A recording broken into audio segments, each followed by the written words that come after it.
All right, the LA Chargers just got a big confidence boost. If you're new to the channel, we are Detroit Lions fans, but this channel fully dedicated to the Chargers and just gives you an outsider's look into your team. Plus, it's been fun because you guys played us. We played you here in this first preseason game to get things kicked off. We'll get more to that in just a second. But first of all, this little nugget, I don't know if it's true. It's fun. This Twitter handle is literally called NFL Rumors. They could be just messing with us. But I'll take it. Okay, here's the unexpected boost, though. It's not that. It is Keandre Lambert-Smith with another couple touchdowns in practice. So after he scores a touchdown against the Lions, again, we talked about him in OTAs. We talked about him in minicamp, rookie minicamp. Then he goes in the preseason game, and he just looks quicker, faster, stronger than the Detroit Lions. He scores, keeps it up. We keep seeing clips of him. This is official now, right? That you needed this boost because this offseason, you did just that. You wanted to get offensive skill position players.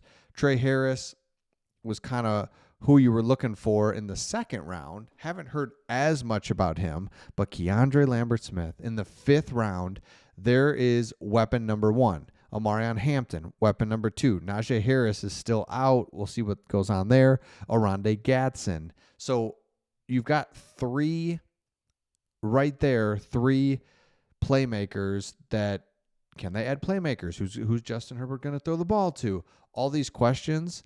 Well, at first there for a second, it's like, Omarion Hampton looks good. Trey Harris really hasn't gotten out there. Oh, shoot, Najee Harris. Oronde Gadsden's more of a he's not really a blocker. There's a lot of these just a little bit question marks. And then Keandre Lambert-Smith is the boost that you needed because it's like, okay, if all else fails, we got Ladd McConkey and Keandre Lambert-Smith. Trey Harris is going to pick it up. Quentin Johnston can get out there for a minute, right, for a couple weeks here in the season just to get our feet wet. And then he'll hit the road because Keandre Lambert-Smith just continues to get talked about. Drafted in the 5th round, runs a 4.3.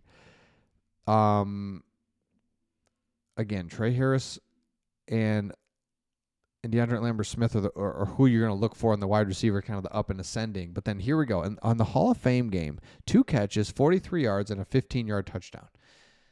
Like, dude, this guy. And I think that was what was most disappointing about that game is just seeing the Lions just kind of like slower.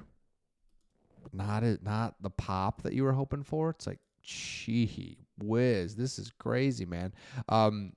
Okay, I want to go back to this preseason opener because I think this article from the Chargers just hits it perfectly. There's 2 things I want to talk about. A great start. So it is kind of crazy. Start was incredible. You kick it off, and the Lions just fumble it right to you because our linebacker was returning kicks. Come on. So then, boom, Trey Lance is in. Here we go. Just perfect start. Great morale booster for the franchise, for the season to just get a great start. 100% agree with that.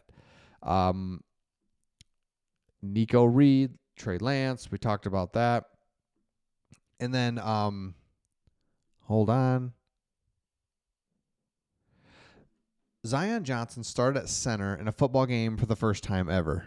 He said it felt good, get some experience. My first live at reps. I think it's valuable experience, a little bit different, blah, blah, blah. But just allowed him to get in there and play the center position for a second, see how it feels, see what needs to happen moving forward. And I just think that kind of got lost in it because no one's paying attention to center, and it's not something that's going to pop out. But it's like, okay, that was good. So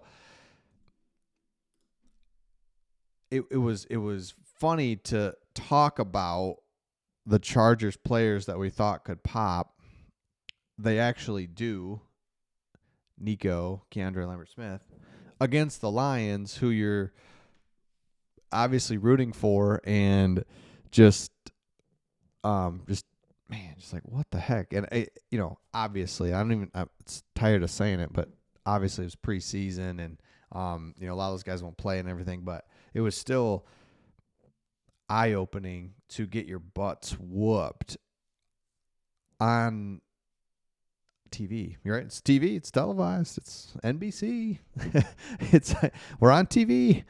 Let's do something. And the Chargers just wouldn't allow it. And I think the big picture on it for me was just, man, Jim Harbaugh, we all seen the image now where he's like, his face is peering through those two tarps and the whole thing. And he's quirky as can be. And it's just kind of really interesting. And then you've got over at the Raiders, you've got another quirky in a different way guy in Pete Carroll.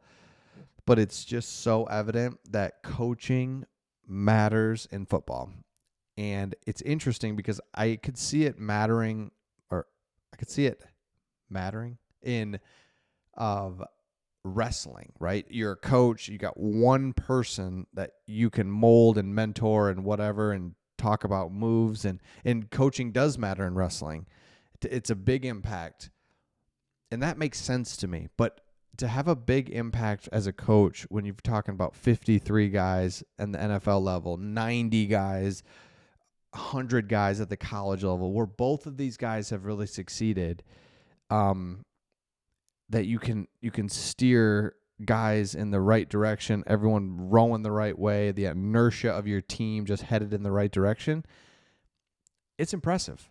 And the reason I bring up Pete Carroll is because they're doing a lot of the somewhat similar things when they've got like open practices, live practices. Pete Carroll has been known to bring in celebrities and do all that. And so culture matters, and to have a coach and have a quarterback, I mean, that's 80% of it right there.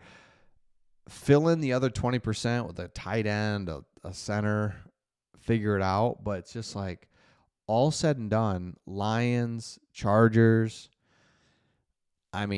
Chiefs, go around to the head coach, good head coach with a good quarterback. That's 80%. That's it. Those will be the teams in the playoffs. Quarterback's number one. Got to have the quarterback. If you get that, that's 60% of it. Then the other 20% is the coach, and then the other 20 is every other player. I'm making that up. I don't know. But you know what I'm saying. It matters so much. So at the end of the day, we talk about all these things, but we could talk every video about Chargers having Jim Harbaugh and Justin Herbert. Outside of that, let's just see what happens. Stay healthy, make something happen. But overall, they're going to have a good season kind of no matter what. So let me know your thoughts in the comments. Make sure you subscribe if you haven't. And we'll see all of you on the next one.